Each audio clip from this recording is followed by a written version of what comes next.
gonna do the jump again.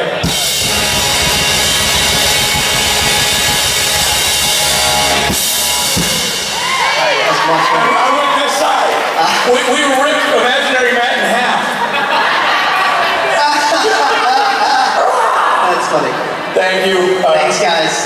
Hey, it was funnier the second time. It was funny. Look at Norton. This looks so Angry? I don't know. What's wrong, Steve? You all right? Sad? He's upset about his computer. Computer. Okay, so we got to tell you something. Computer game. Usually we don't like to talk about all the prostitutes and drugs backstage, but this is important.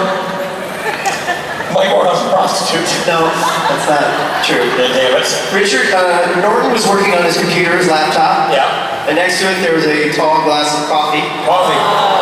And Mike Borja, before our vendors room jammed just now, Mike Borja reached for his base, knocking over the coffee and spilling it all over the computer. And we all were commenting later that for 15 seconds, we all stood there and went, oh, ooh, and no one did anything. Norton was there too. Norton was like, oh, God, really? It's the worst. But the coffee just spilled all over the computer. Then ultimately, we all leaped into action and tried to dry it off. I wasn't there for this. I came back and Rob was telling the story to me. I'm like, it sounds like what stoners do in a crisis. Oh, man. The coffee's getting everywhere. Man, look at it. So yeah, that happened. Coffee gate, computer gate. Yeah, that's why Norton looks so sad backstage. Yeah. Norton, a computer with Norton. I don't know. Analog Norton. I don't want to live in that world. Yeah. You know who didn't live in that world? Norton.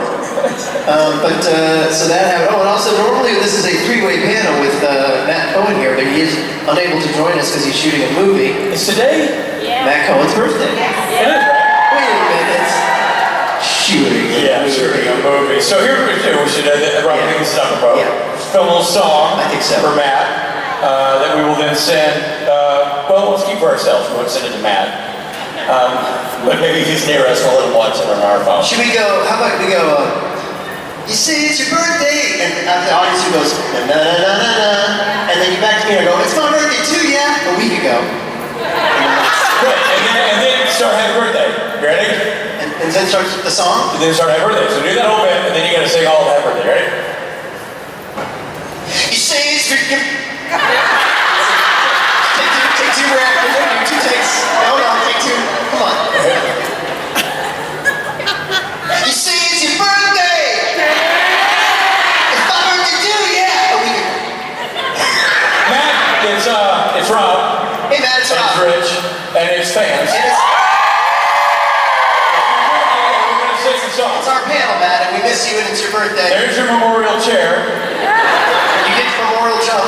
And we memorially tore you in half. That's right. Rob, get started. Happy birthday to you. To you, Matt Cohen. Happy birthday to you. And your moose knuckle. Happy birthday, dear Matthew. Happy birthday to you.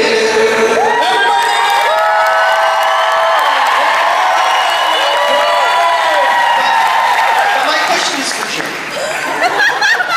That was an inside joke, Matt. I think you get that. He'll get it. He knows the story. Guys, it's Matt Cohen's birthday. He's doing a movie, so it's me and Rich on stage with you guys. So ask and we will answer. Let's get it started, right? Hi. Hey. Sorry, I'm short. Okay, so what is the most annoying thing about the other person? But what is also your favorite thing about the other person, referring to you two? So about each other? Yes. Here's the most annoying thing about Rob Benedict. People know about Rob. He's an incredibly fast pooper. And you know it's true, Rob. You know it's true. And it's annoying because I'm like, how can a man who abuses so many substances have this healthy a colon? And I feel I have colon envy. Because he literally goes through, he's like, where's we gonna go? We're gonna go drop the deuce. Oh, I'm back. I'm like, what do you mean? I didn't even like, I couldn't unbuckle my pants not out of time. And he's gone in, made a brown deposit at the water bank, and come back out, clean as a whistle. And I just, you're a national treasure. Rob Benedict, everybody.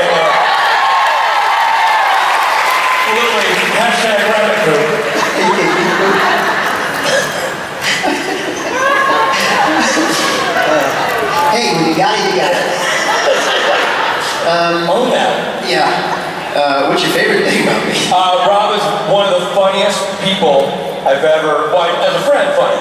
But to work with Rob and do work with Rob as a writer and as a directing Rob and acting with Rob, he's a phenomenal talent. It's a phenomenal Thank you. I think I have the same thing. The thing that I don't like about Richard is that his humor is cutting and off-putting, and will throw me under the bus in the drop of a hat. The thing I love about him is that his humor is incredible and smart and quick and funny, and it's my pleasure to be under his bus. Well said. And let the fan art begin. Thank you. Right there. Hi, what is something dumb or funny you did as a teenager? Because I recently let my friend do an AKF tattoo on me. It didn't turn out well. Oh no! You let your friend do a tattoo on you? I'm allowed to get small symbolic tattoos, but my friend from the audience, he did an AKF on my leg. It does not look good.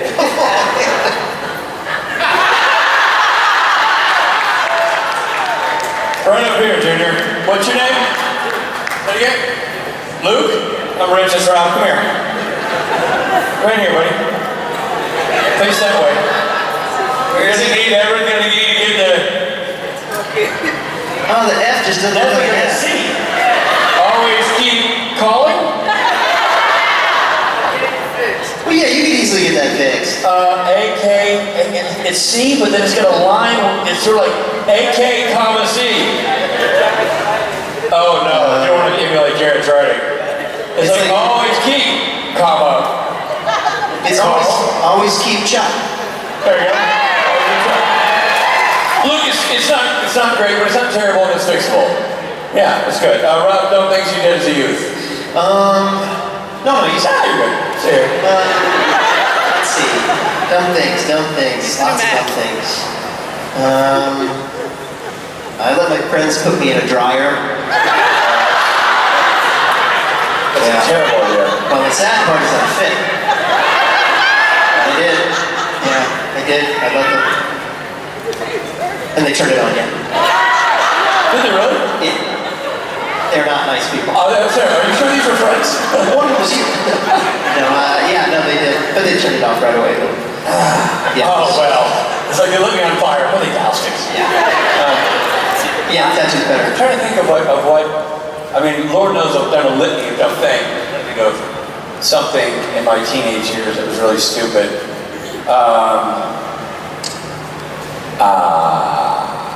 Crap. Because I know I did dumb things. All kinds of dumb things. I mean, just dumb things right and left. There's one dumb thing Did after you another. ever, like, TP someone's house? That's not dumb. It's a solid Wait till thing. somebody TPs your house. Yeah, well, good point. But yeah, I keep people's houses, but I stand behind those choices. What dumb thing did I do? This is kind of a dumb thing where my senior prom, I took a gal, obviously, took a date, and I was the president of the school. So I was at the head table with the headmaster and the other senior faculty. And at some point in the middle of the headmaster's speech, I knocked over my soda. Just knocked it over. And so, if you're my date, I knocked over the soda, and everybody looked and I went, and I blamed my date. You're such a jerk. We didn't date again. No, actually, it was Sarah. It's somebody I'm still friends with. Yeah, I've known this girl. We're still great friends. But to this day, I bring that up. It chats her high. She doesn't find it funny this many years later. So that wasn't a class act. That wasn't a class act. No. I'm gonna go with that one. Yeah. Thanks, Luke. Absolutely. Yeah, that was a real jerk move. Blame your date while a table full of, Yeah. couples stare at you like you just messed up. Not good. Not cool. I got my ear pierced, which I don't regret, but they wanted me to cut my hair and take my earring out for this play that I was doing. And I think back at this all the time, especially as like a committed actor, I was like, not doing it. Especially like in the army in the play, I was like, not doing it. I'm gonna take my earring out. You can't make me. It's like, what the hell is my problem? I just don't like authority. I had a situation. I was a senior, starting senior of high school. All the senior football players, we all got flat tops and went to the barber. But I never had my head. I'd never shaved my head for the other years. So I was like, that was the running gag. Like, oh, long hair here, and my hair was not long. I went to prep school, so it was not long, but it wasn't shaved. And finally, senior year, I'm like, I'm gonna do it. I'm gonna go like get it. Kind of like almost style the way Billy has it, like where it's short, but it's kind of long short, and you can style it up. So I'm gonna do a thing. So my buddy Dave took me to like a bar, like not the barber shop, the $5 barber who gives you the flat top with the wax, but took me to like a different place where she was gonna give me the style. She cut it short, and I'm 18 years old, and I'm 18 going on 13 emotionally. Like I was just a young-looking kid, and getting that, slow to trickle into the adult world. And this lady's brushing the hair up. She had product in it. And she was, kind of laughing with us about, getting this done. And she brushed it up and brought the hair dryer and started blow drying the hair. And in the middle of doing that, she leaned over and she said, "Don't worry, I'm not going to charge you for the blowjob."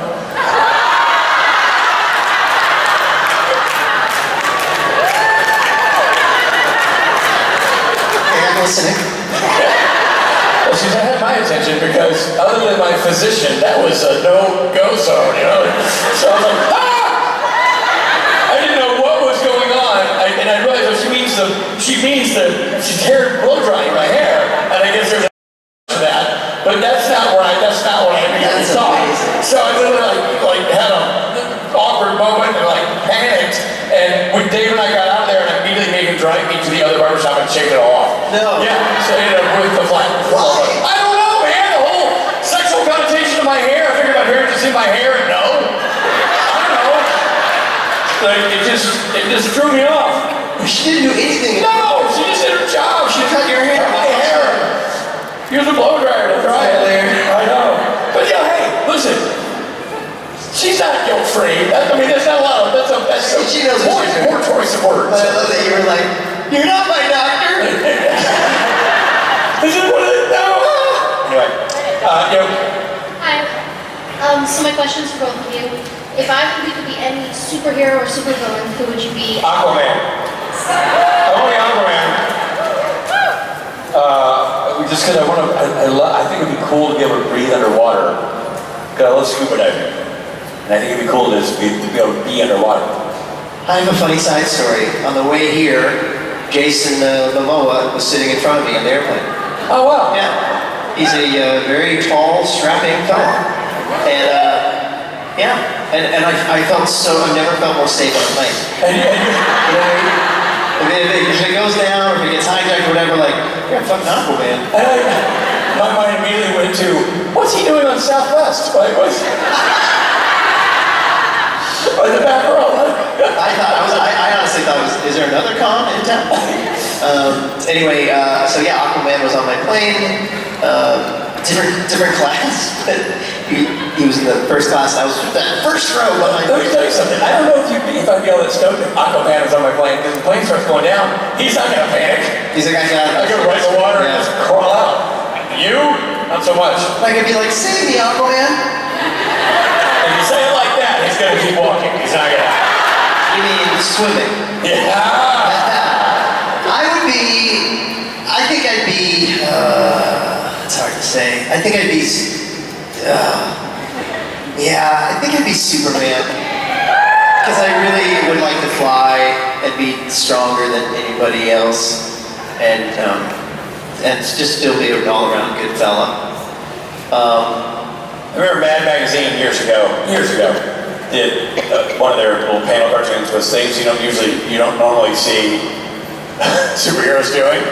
And I don't remember any of the other ones. This one made me laugh. It was like a guy working on a typewriter. He's old in an office, and behind him there's a window, and you just see a finger in the window, and it was Plastic Man giving the guy on the 32nd floor the finger. Like, shoot the bird. Wait, plastic man just stretch it out? Yeah, plastic man giving the guy in the 30-second floor with the finger. Just like my finger against the... Funny. And villain, I guess it's the Joker. Is he a superhero? Then she said or villain. Oh, I thought it's not and, it's or. Could be. Either way. I thought I had to get both answers. Joker is good, yeah. Which incarnation of the I'm Joker? kind of interested in this new one. Yeah, me too. So, you know, Joaquin. Yeah, Joaquin, although Heath Ledger, like, forever. Best performances. But I think there's something fun in seeing him, and like, you know, I have a sentimental attachment to Jack Nicholson on it, you know, so this is all, you know, whatever. Thank you. Hi, I just want to let you guys know that you guys are awesome sauce. My question is for Rob. If, as US guy, I'm sorry, the reason why that you killed Jack was not because he was stronger than you, but because you lost him. Because no one had faith in him. Does that make sense? Yeah, that does make sense. Yeah, that makes sense. Yeah, I agree with that. I would say I was frustrated that they weren't doing what I was asking them to do, and I was a little, you know, worried about the strength that he had possessed, the potential that he had. But yeah, no, you're not wrong. I think that has a lot to do with it. Very well done. As per usual, you guys know can analyze the script probably better than I can. My job is just to play the role I've been given and the direction I've been given. But you can kind of look back and go, oh, but that means this, that, you know what I mean? I think in a lot of ways you can analyze it better than me. Very cool. Over here. Hi guys, sorry I was chatting. No worries. My question is, what's your favorite memory for your friendship thus far? Favorite memory? Favorite friendship memory? Yeah, thus far. So many, man. I mean, like a lot of it, there's so many great stories. Yeah, a lot of great stories. This is cropping up because I was telling the story last night. But one of my favorites, this is going to sound like an odd friendship memory, but Rob and me sitting in the green room in San Francisco last year, watching our sons make a movie of them beating each other up. And I was like, there goes this fake Benedict, 1-2 punch down to the next generation. I thought that was fun. It's fun to know somebody well enough to also know their kids. Yeah. Thank you. And it's become a thing now. They've made 3 or 4. It's unbelievable. The Spade Boys and the Benedict boy, and I guess Audrey's been involved a little bit, but mainly it's yourself. She's done some camera work. Yeah, but they literally make these videos where it's just, all it is a fight sequence. And it's 7 minutes of absolute carnage. And we were at Rob's house not long ago. My wife and I were sitting outside with Rob chatting, and they'll run through with like a frying pan. I'm like, is that? And sure enough, they had done this whole blood take where Calvin had hit one of my sons with a frying pan, and he had then spit ketchup all over the wall in part of the blood take. Which, by the way, cut together great. It's awesome. It looked great. They put on the sound effect, they beat the crap out of each other. And the first time they let my youngest son be involved, because he was not allowed to be in the movies for a while because he was the youngest. He had to do all the low angle camera work, but he couldn't be in the movie. They let him be in the movie when we went to Missouri. And he was so fired up, we walked outside in this apartment complex where Rob's mom lives, and he's like, look Dad, I learned to do stunts, and proceeded to fling himself down concrete stairs. I'm like, that's not stunt work, son. And then I turned to the boy like, bye. I know you encouraged him to do that. Don't do that. That's a great scene where his youngest, Frank, gets thrown down the stairs and then has to stay there so his dad on the stairs as the other boys run past him. It's really funny. Yeah. The videos are awesome. Although there's some things they still have to learn about stunts that you don't have to do. Like there was a scene in the most recent one they did where one of your boys, I think, sprays my son with SPF spray. So he's like, get off me! And really doesn't. I was like, we don't have to actually, you barely see that on camera. Yeah, all you had to do is just add the sound effect, but no, and Calvin like, yeah, hit me. Oh yeah, Calvin's like, let's do another take, yeah. My son is kind of like, he does that. He brings that up. Well, he's the EP, so you know, he makes all the decisions. You know. It's his baby. But yeah. Anyway, thank you. Where are we at? Over there? Yeah. Hi, is there going to be any more Kings of Con? We don't know. Robbie and I are on the precipice of making a decision about that. And I'll tell you this, you know, we'll make an announcement either way soon, but most likely it won't be another series. It might be in another form. So, to be continued. We'll get back to you on that online. But I think it's safe to say the Kings of Con are not dead. They're not dead. And we're excited. Yeah, exactly. Thank you for your question. Yeah. Hi, my question is for Rob. At the end of the season, we kind of find out that God orchestrated this whole like perfect ending between Jack and Dean. Do you think that Jack's sacrifice for the Winchesters was because their bond was real, or because God was sort of like pulling the strings a little bit? Ooh. I think their bond was real, but I think that the point is, I think God at least thinks that he's pulling the strings behind everything. So his chess pieces that he places on the board, he knows which ones are going to magnetize, who's going to go to where. So, you know, he did set this up. And, you know, so everything's real. Is that he's the puppet master behind it all. And what God wanted in that scene was this big dramatic thing where Dean had to, you know, kill Jack. And that was this big dramatic thing, thunder, and you know, he wanted this big, huge thing. So he knew that their bond was real, but he thought that this had to happen. You know, there was, yeah. So I think a lot will be explained in this next season. But yeah, I think that's where he was sort of coming from. If that makes sense. So their bond is real. But I think he feels that he sets all of it up. He does write it all out. So. Thank you. Yeah, I hope that makes a little bit of sense, but feel free to chime in. No. I was laughing when she asked her question, which is a legitimate question. And people were like, oh, like you can give the wrong answer. Like it's still an interpretive answer. I know, exactly. Oh boy. Yeah, here we go. From the man himself. Yeah, all right, well, right out there. Right there. Hi, first off, I love y'all. You're amazing. Thank you. So if you guys could make a buddy cop movie with God and Gabe, what would it be called, and who would be the good cop and the bad cop? Turner and Hooch, and I would be the dog. Thank you for your question. Yeah. He'd definitely be the dog and the bad guy. Hey, right, yourself. Bad cop. You. Hi, I'm Melanie. My question is for Richard. I wanted to ask, what would Gabriel's reaction be to God in the final episode about what he did with the brothers and Jack? I don't think Gabriel thought God was all that great a dad to start with, so he'd be going, see? You know what I mean? He'd be going, I told you guys, not a great dad. Not very kind or empathetic.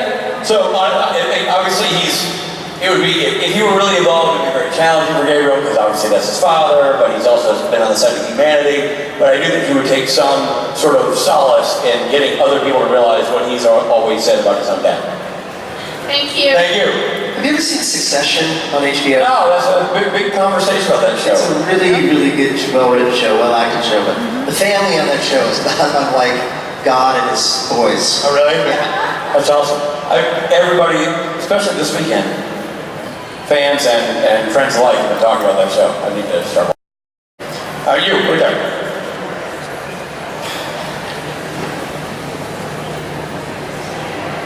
Well, first of all, I just wanted to say thank you guys for making me love just the whole concept of acting, because I'm trying to get into drama club at my school and trying to get better at being in front of a lot of people. So you guys really helped with that. Gabriel was a big inspiration on the show for me that I really wanted to learn about that. Also, sorry for being awkward during the photo that we had, Rich. But the question was, if Gabriel was in the last episode of the season finale, what do you think he would have done?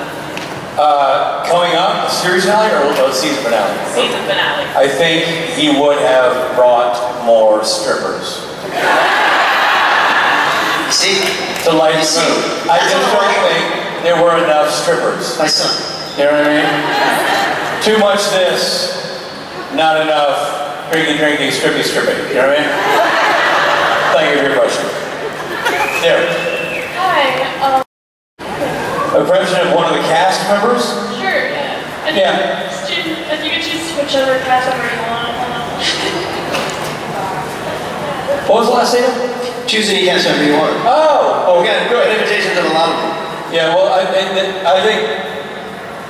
the funny thing about Jensen Ackles is that Jensen Ackles has become a parody of himself. And if you've been coming to cons long enough, you know what I'm talking about. Like we started pointing out things about him, like the comedy elbows and things like that he does. You're like, what are we doing? No, doing a bit? All right. And he chews invisible bubble gum. He licks his lips before he's going to say something funny. All right.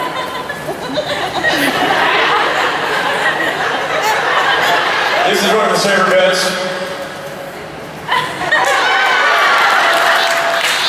Loves that bit. But he literally does the thing. He'll walk on, as a director, I would say work with those guys in that capacity, and he literally walks on going, what are they doing? Huh? And I'm like, how you do the thing? What are they doing? He said, what am I doing? Well, what are we doing? I want to know what we're doing. How else am I supposed to ask, what are we doing? By walking in here and saying, what are we doing? I said, that's fine.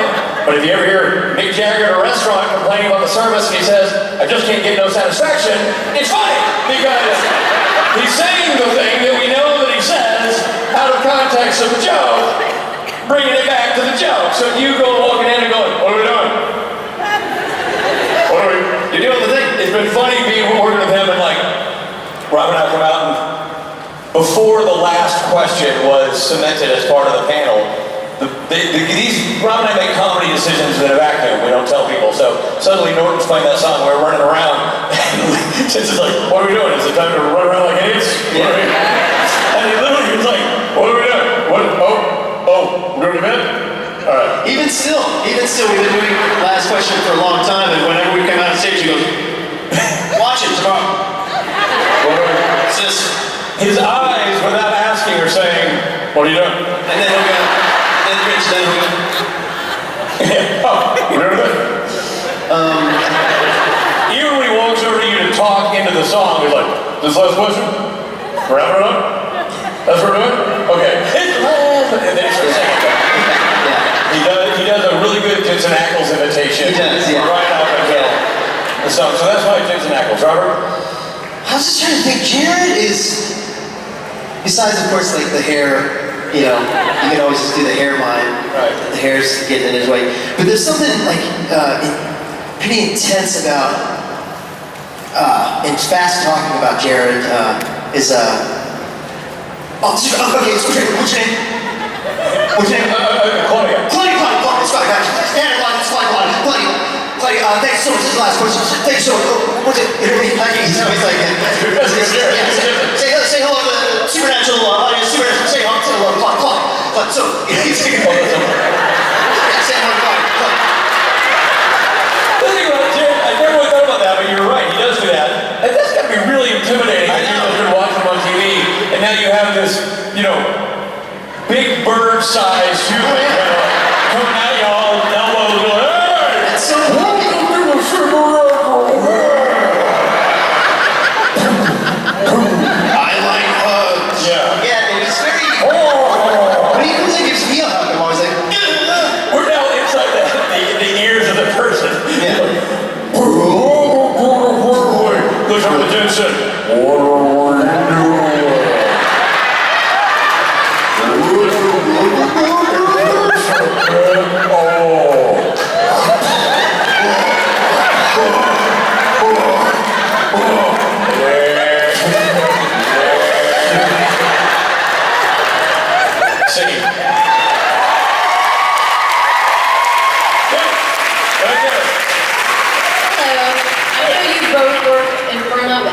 behind the camera, do you have a preference of whether it's acting or directing? Well, I think acting, writing, directing, we've dabbled in all three of those. I think for me, they're such different animals, to be honest. I mean, I love acting. I'm loving directing right now. It's super fun for me to do. I enjoy, when you're acting, you're paying very close attention to your character and your story and putting all of your energy into embodying that. And you don't get to embody anything as a director, but you inhabit all of those characters mentally as the director, and so instead of focusing on one thing, you're focused on all things. And I find it fascinating to every now and then be the chess player, not the chess piece. But I enjoy both equally, and they're both equally artistically satisfying in different ways. Yeah, I mean, I have a similar answer. I don't direct, but I love writing is my sort of other thing that I love doing, and producing things that I've written, like we did in NJcon, and like I did in the short film I did called The Sidekick. And that was very gratifying, and I'd like to do more of that. Yeah, it's just incredibly gratifying to have control over your work in that way. I mean, especially if you produce your own writing. Certainly you don't have as much control if you write something, you just kind of give it to someone else to make, but I do like producing things that I've written. But, all that being said, acting is really my main joy and my main passion, and you know, the thing I've been studying for so long now, so that really is my true love. Thank you so much. Thank you. Hi. So my question is, you both played a couple different iterations of your character. I want to know what your favorite iteration is and why. Favorite iteration of our characters? That's a tough question. I don't know if I have a favorite.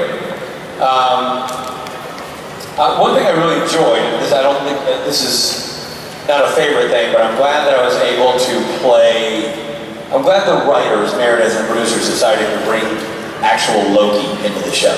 I think that was cool. Because obviously if the trickster had been pretending to be him, it was fun to sort of follow that storyline. So I enjoyed discovering what that character was for the show. What did I do? I don't know, my initial response is like I've got a soft spot for the drunken hermit that was Chuck in season 4, season 5. And there's something really fun about that guy and the sad convention that he had, and his relationship with Becky, and those things I have a soft spot for. All of that being said though, one of my favorite episodes I ever did was the one with Curtis Armstrong, where I sing fairly well, and officially come out as God. So that I really, that meant a lot to me. I mean, the God part of Chuck is something I don't take lightly, and that I feel I always feel like it's kind of an honor to be given that big of a kind of idea to play. So you know, that too. I guess I'm saying I like them both, but I guess I do have a soft spot. So go with that. So in fairness to your question, I'll say my favorite was Gabriel in Unfinished Business. Because I feel like Gabriel in that episode kind of got to check all the boxes. He's a snarky self, but he also has a purpose, you know, has what he thinks is a moral code, even though it's flawed, and you know, is also sort of setting up to help the boys. So it's sort of like, they brought all the greatest hits of that character into that episode, and I think that's probably my favorite episode for that character. Thank you. Over here. Like piece of parenting advice that was like a surprise to you or something that you hadn't expected before becoming a parent? That was all a surprise. Parenting advice. When people first said, when I was having babies, before I had my first baby, people would always say like, it changes your life. Oh my God, you're like a different person after you have kids. And I did not find that to be true. I'm still me. I'm just me with a kid. You know what I mean? And I actually was like pleased to find that out. You're still you. You're just you with this new responsibility. And you find out what you're capable of. That you're capable of love in a way that you didn't know was possible. And then when you have another child, you're like, well, there's no way I'm going to love this next one as much as I love this person. You realize that you've got enough love in you to love this other child, and now he had a third. You know what I mean? You're capable of so much love.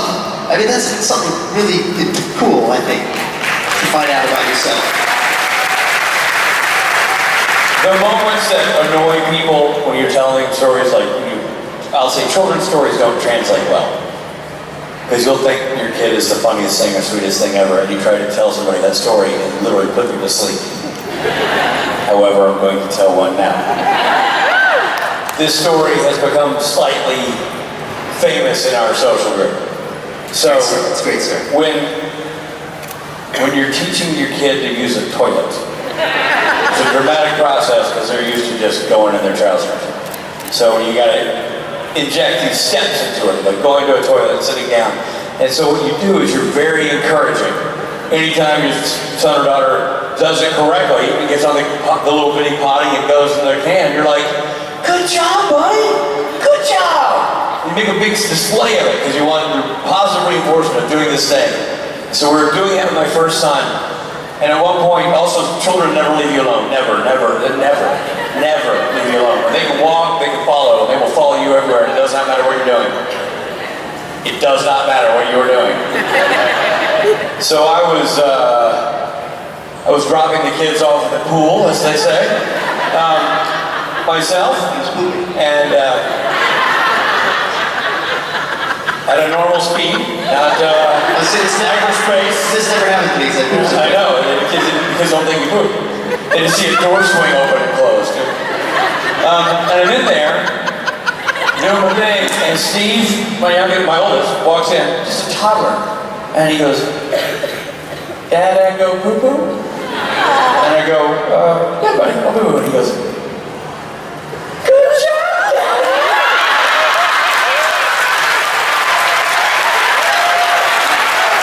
And I go, thank you. Years of practice. When that story got told at that time, that has been sort of a shared story in our social group a long time. So, I guess the last thing I'll say about it is another thing I did was not prepared for. People tell you this, and you're like, yeah. Is that they freaking grow up. They grow up, and before you know it, my son is taller than me now. And even when I said I had my first baby, like my first baby's going, Dad, come on. Like his voice is lower than mine. He's taller than me. He's a man. He's a young man, and that's nutty. that is great. Thank you very much. Thanks. We're going to go first computer fixing. You. Hi guys. Wow, I can't look at you. Hi everybody. I'm gonna talk to you instead. I just have a question for you guys. In the French mistake, if it had not been Sam and Dean going through the portal, but if it had been season 14 Chuck and Gabriel going through, what would the first thing Gabriel do be, and what would Chuck react like? Rob, you were just talking about this backstage. Bob, we'll take it. Well, Chuck would react like anything because he made it. He'd be like, oh, now I'm in this dimension. Right, it's the television show. They're making the television show of the thing. It looks like my thing. Like my thing. It's like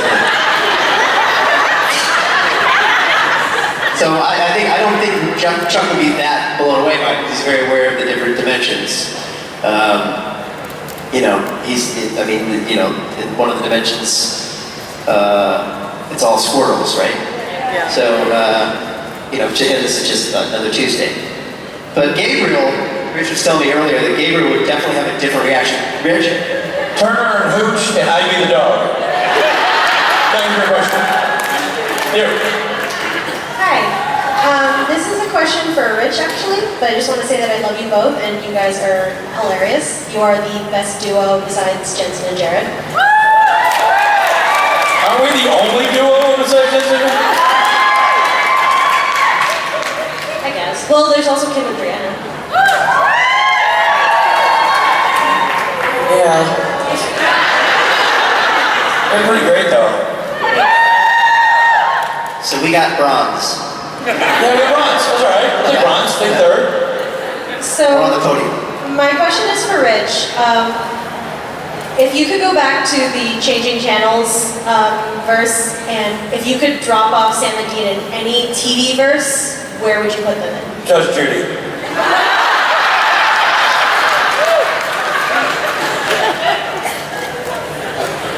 put them in Judge Judy, and I'd have them on one side and God on the other, and she would sort this shit out. It's pretty good. Yeah, how about it? You. Hey guys, I'm Dakota. Hey buddy. Hey, I was wondering, without giving any spoilers or anything away, my question is for Rob. How do you think that they're going to handle, if they do, Chuck? Because other than tomorrow, I really don't see any possible way that's going to happen. Yeah, I can see why you think that. It's hard to answer without giving anything away, but... No spoilers, Bobo. No spoilers. I'm not killing. You always worry. Well, you're... But they're definitely going to have to figure out a way.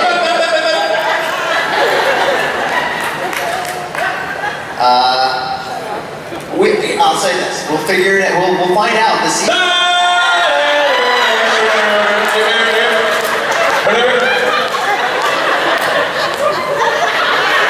We're going to find out how they're going to have to figure it out.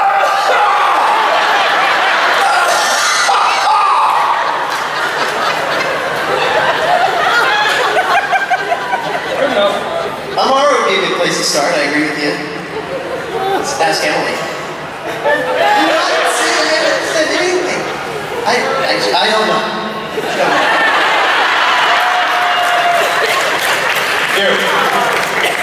Before I ask my question, I just wanted to tell Rob that we share the same birthday, so happy birthday. Yeah, thank you. Happy birthday to you. And my question is for both of you. How similar do you think you are to your character?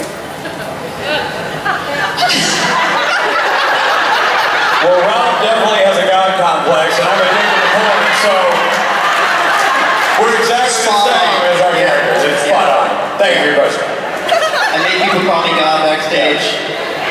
And Rich, I'm always never seen without 2 stickers. Always watching people screw you. Good afternoon, guys. Hey. I wanted to ask you if you have seen the comic strip with Chuck and Gabe when Gabe makes the platypus. I know the Scout books.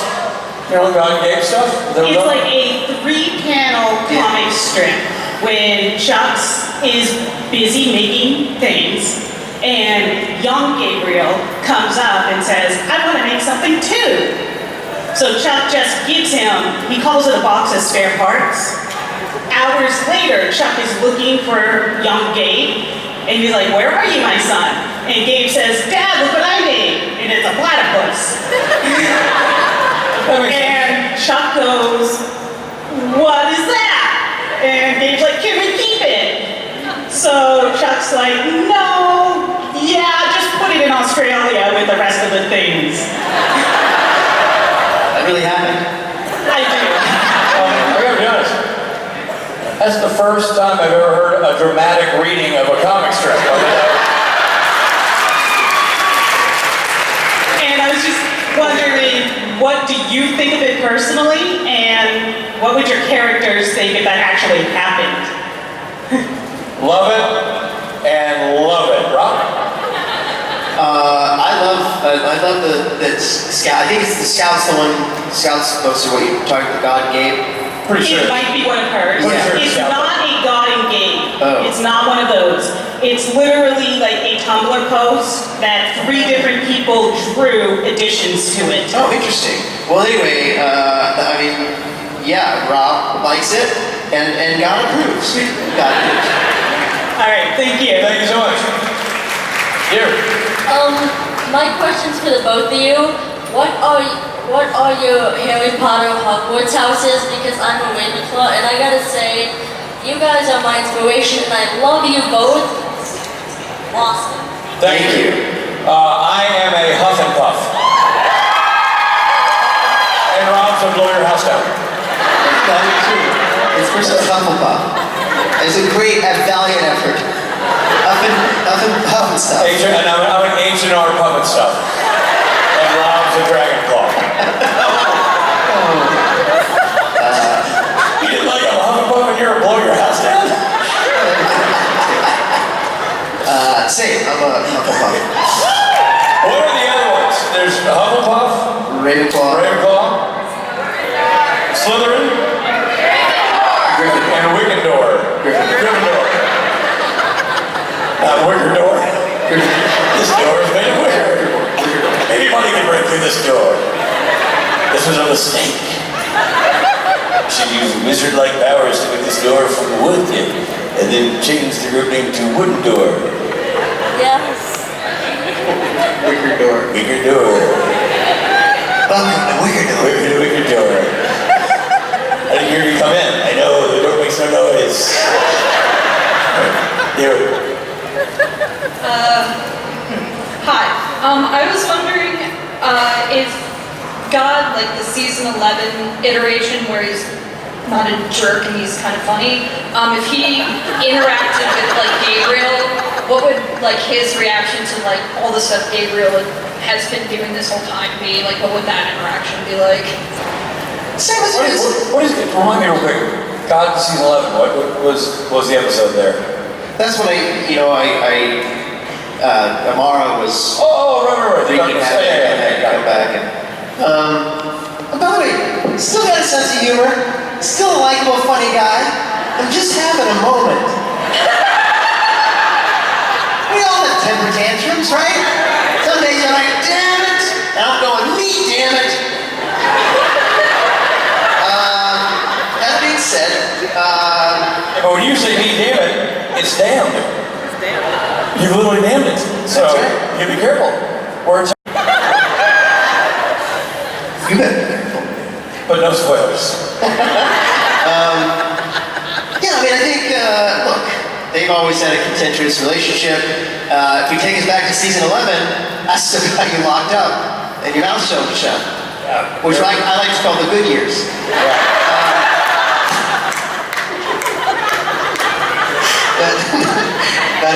Yeah, look, I have a couple boys that are trouble.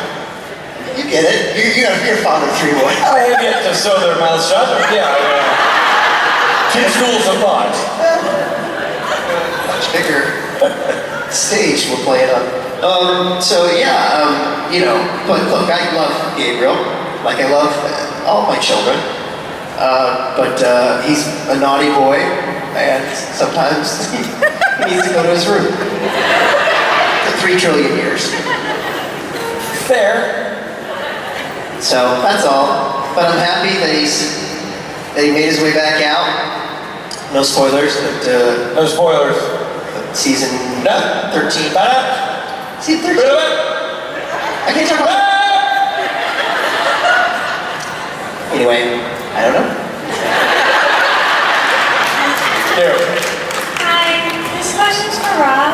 Yes. What's your favorite thing about Missouri? Oh man, I love Missouri.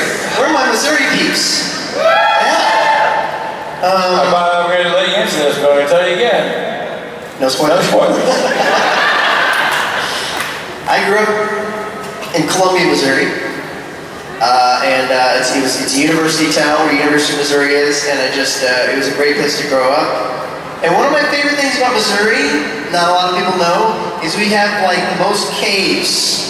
We've got like so many caves in Missouri. And I used to go spelunking and cave diving, and that was really fun and super scary.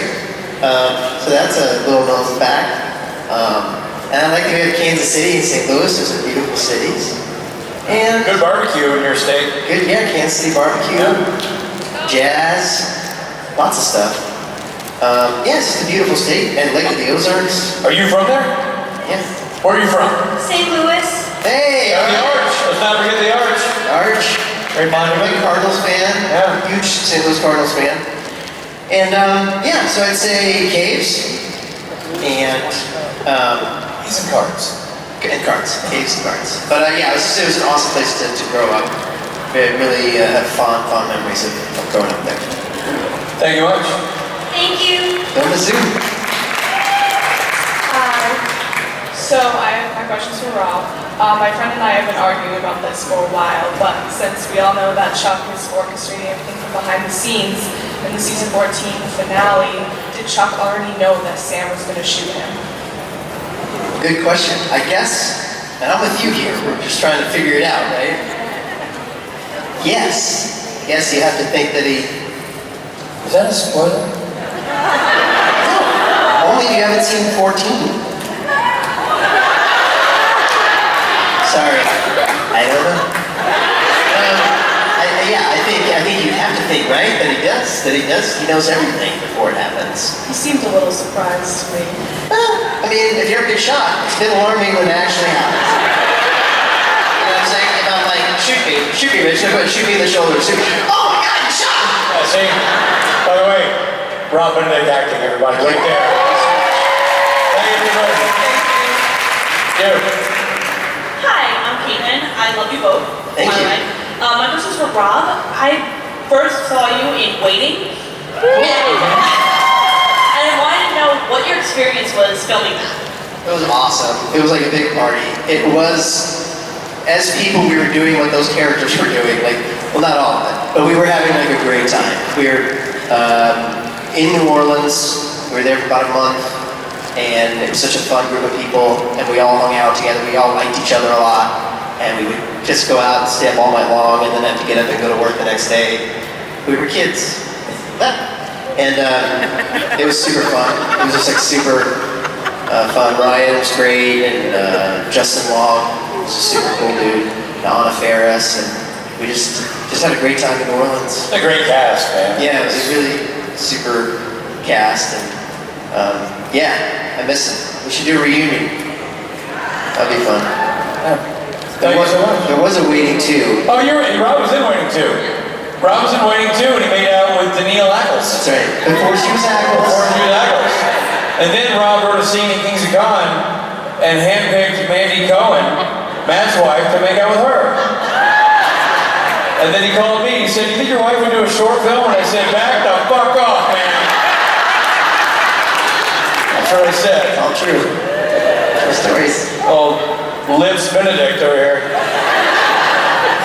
Mandy was the right person for that role. Yeah. Take after take he did. Rob, we got that one. I need one more from me. That's not true. Robert changing, there's no film they came. Right, good, we'll rehearse it. Come on, man. Pig. And on Matt's birthday of all days, you bring this up. You brought it up. Oh, did I? Thank you, and I'm sorry. Thank you. Thank you. Hey guys, what's up? My question is for Rob. So we know that Chuck's probably going to be a problem in season 15, and I was just curious if it was intentional long term that the first episode we ever see him in was titled "The Monster at the End of This Book."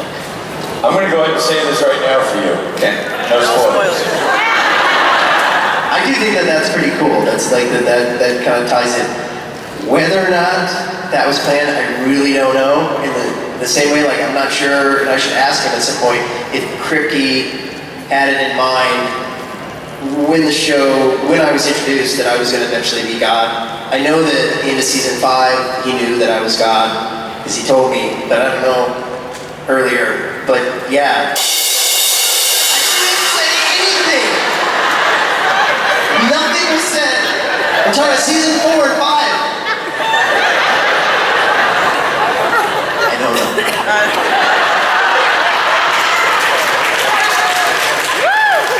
I'll see you later, baby. Thank you. You. Hi, my name is Bethany. I was just asking because my school has a morning news program and it's called HTV, and I was wondering if you have any advice on like working with TV stuff. See, I missed a lot of that. Her school has a program, a news program, called HTV. And do you have any advice with working with TV program stuff? Any advice working TV program stuff? At USC, did you ever do anything with the film department or the TV department? Yeah, we did a bunch of short films for the people who were over there making movies, kids studying. Can you narrow your question just a skosh? Like, what is it you're trying to do? Like, there's Iris saying a teleprompter and like working with the jib camera. Well, that's all stuff you can be, those are great things to learn if you want to end up being in entertainment or just know how that works. So, I mean, I don't think there's any advice we can offer except for take advantage of the program offered by your school, because that's stuff you usually have to be in the film business to learn. So, getting the opportunity to learn it at school is great. And that stuff, like on news programs, it seems to me the more time you are around the equipment and work with the equipment, the more comfortable you are. And that's what you're trying to achieve, is just to be comfortable on a set like that, because quite often big decisions are happening really quickly when you're doing it in the real world, and you just want to be comfortable enough to be able to shift and with different problems or different things that you might have to do. I mean, Richard and I, most of our experience on news type programs has come just doing interviews on them. Right. But even that is like, it can be nerve-wracking. They're like doing your makeup or setting your microphone, like, oh, by the way, don't say the word the. Okay, and here we go. You know what I mean? It's like, yeah, you have this weird piece of advice, like, wait, what? And you just have to, then you're on. Don't look Carl in the eye. And what? Yeah, exactly. But yeah, just spending more time around that. Yeah, take advantage of it. It's great that your high school or your school has that. Sounds like a great program. Good luck. Thank you. You're welcome. Hi, you guys. Good line. Yeah, I don't remember. A lot of times the things we'll improvise will be like at the end of scenes that they keep the camera rolling, and it'll just be a look or a bit or like. Yeah, but Supernatural, because the stories are complex and you don't really know, you might be saying a line that affects something 4 episodes down the road that you don't know about. So I know this is a director, they're pretty adamant about keeping actors on script. The only actors who can really change stuff are obviously Garrett and Jensen, because they know the characters and story better than anybody, but they're pretty, I like to kind of stick close to the script on that. So it's all written. And hey, if it looks improvised, that means it was well written. So good. Compliment to the writers. Thank you so much. Thank you.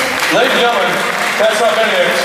This is Richard Spade Jr. And right here would be Matt Cohen. Thank you so much.